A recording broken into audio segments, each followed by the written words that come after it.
ত্রিপুরা প্রদেশ কংগ্রেসের উদ্যোগে বুধবার ভারতরত্ন প্রাক্তন প্রধানমন্ত্রী রাজীব গান্ধী প্রাণ দিবস পালন করা হয়। প্রথমে কংগ্রেস ভবনে জাতীয় পতাকা সহ দলীয় পতাকা উত্তোলন করা হয়। পরে রাজীব গান্ধীর মর্মর মূর্তিতে পুষ্পার্ঘ অর্পণ করেন দলীয় নেতৃত্বরা। সেখান থেকে চলে যায় গান্ধীঘাট শহীদ বেদিতে।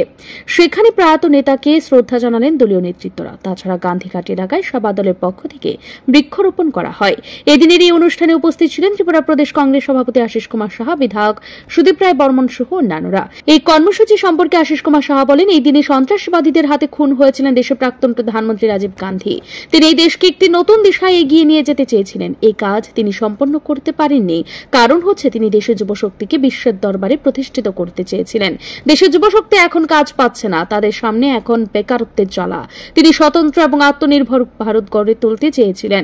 পাশাপাশি তিনি বলেন, তিনি দেশকে অতি দ্রুততার সঙ্গে এগিয়ে নিয়ে যেতে চেয়েছিলেন বলেই তাকে সন্ত্রাসবাদীরা খুন করেছে।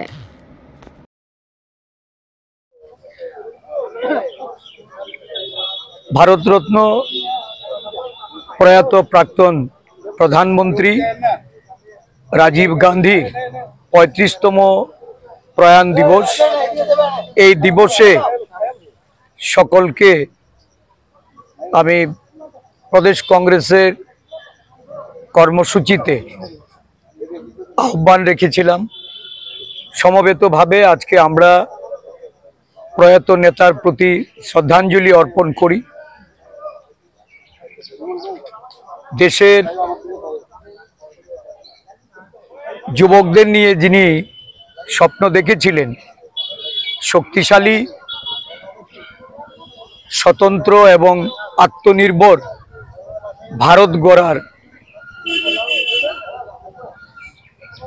প্রয়াত প্রধানমন্ত্রী রাজীব গান্ধী দেশকে তথ্য প্রযুক্তিতে